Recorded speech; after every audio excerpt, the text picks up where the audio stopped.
Hi, I'm Mark. This is my September review for Virgo Sun and Virgo Rising. We start the month with a major event, which is a full moon in your sign and Pisces. Now, if you're born between the 28th of August and the 2nd of September, this is going to have a major impact on your year ahead. If not, it still has an effect, but it's nowhere near as strong. So what can we expect? Well, the full moon is obviously about endings, so there are things that need to be finished, put to bed, but then the full moon will mean achievements will come. You will bloom, you will blossom. There are breakthroughs ahead, so this is going to be a good year for you. The full moon also brings the ability to plan ahead and to forge a future for yourself. What else is going on? Well, there's a few aspects going on at the same time, so you're going to be in a bit of a mixed mood really. There's part of you that's going to want to go out and enjoy life, enjoy socialising, try exciting new things, but then there's another side to you which thinks, I don't know if I should be doing this, maybe I should be doing this. There may be some kind of limitations or feeling of duty that hold you back slightly. So this will need balancing, but it's good news because you've got a good year ahead of you. For all you Virgos, the start of the month is going to be a little bit difficult because you need to balance. You need to balance your work and home. Home life balance is what you need. Also, with the full moon being in your 7th house of relationships, there's balance that's needed there. You may feel that you have a duty towards your partner, or if you're not in a relationship, you may have a duty to a friend or someone in the family that you need to take more time to look out for their needs. So there's two kind of balancing acts that you need to perform here. One is getting the balance between home and work, and the other is getting the balance between yourself and what you want and looking out for your partner or friend or family member.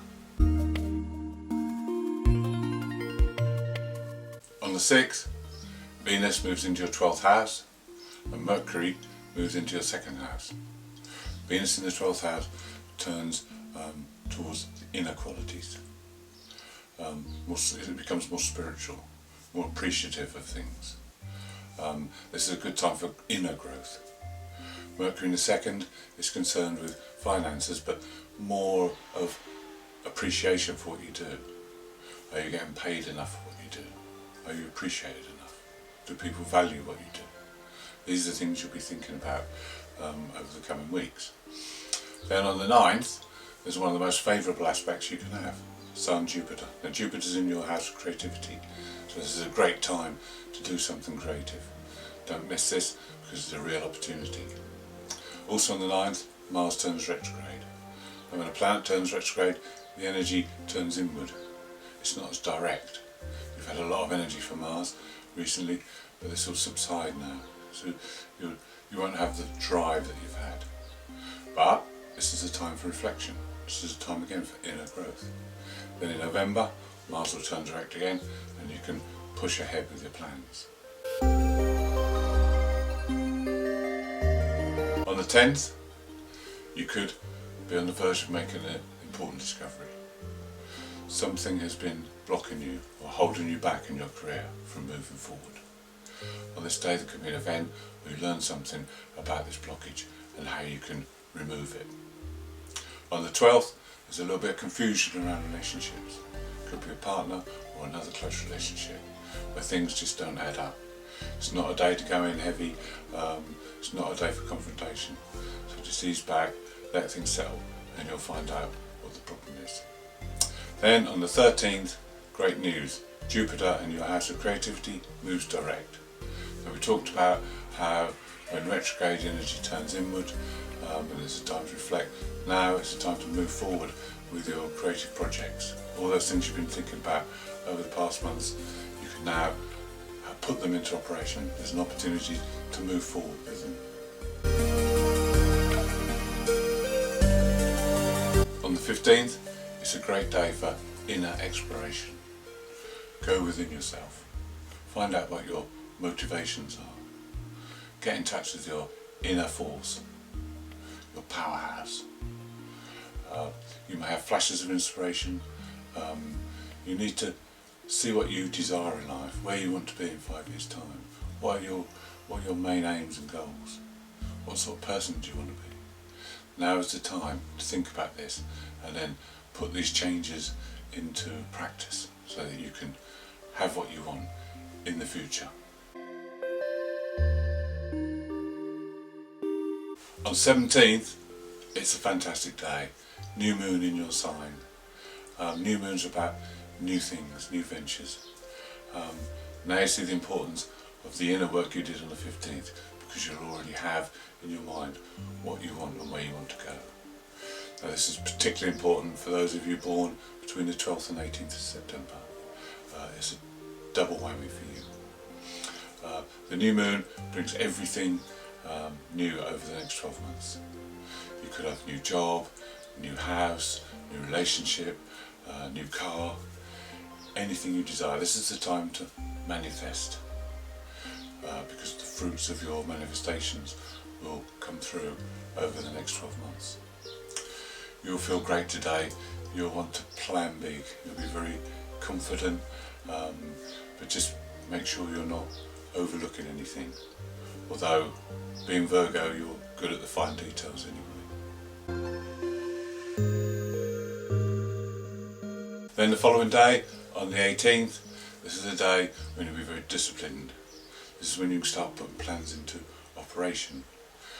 You need to examine your homework situation and get that into balance. You need to put all these plans, you need to get strategy together so that you can put all these new ideas you have in these plans into operation so things run smoothly over the next year. On 21st, you may have some brilliant ideas about how to make money or how to save money. Don't obsess about them, but just give them your time and attention. Then on 23rd, it's a difficult day.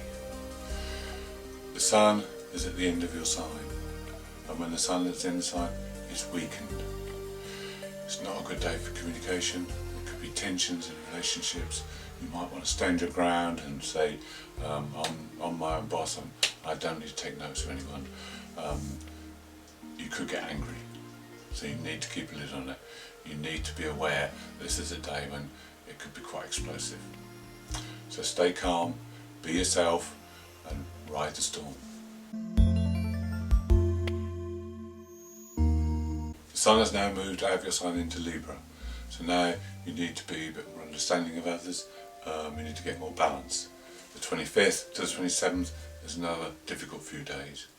You may feel like telling everyone where to go. You may have brushes with authority figures or people who are more knowledgeable than you, and they may try to put you down or discourage you. Again, just stay calm, keep a lid on it and ride the storm, because there's good to come. On the 29th, good news. Saturn is going to move direct. He's been retrograde for some time. He's been putting responsibilities on you. He's been limiting you. You may have had responsibilities for your children or for parents. There's also been thought in your creativity. Now, moving direct, things will be fine. If you've learned those lessons of responsibility and have taken responsibility for yourself, then Saturn will repay you. Saturn always takes away, but he always repays you double-fold. So this is great. Now you can move forward, you can plan for the future without any limitations or any restrictions or holdbacks. Then, the last 3 days of the month, Venus makes brilliant aspects. She makes a great aspect to Mars and to the nodes. So now you'll feel very pleasant, very affectionate towards people. You want to enjoy yourself and socialize.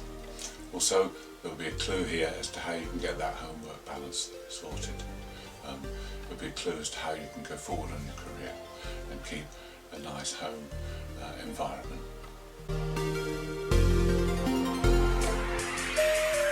For all of you who have birthdays in September, this is your new year. This is the best time to make resolutions for the coming year. It's better than New Year's Day. New Year's Day isn't really effective for resolutions. The ones you make on your birthday are more likely to stick. Now, leading up to your birthday, maybe a week or so before, sometimes that's a bit of a low period because it's the end of the year. It's a time to reflect on the past year. And then when it comes to your birthday, you start to plan, make your lists, make your strategy for the coming year.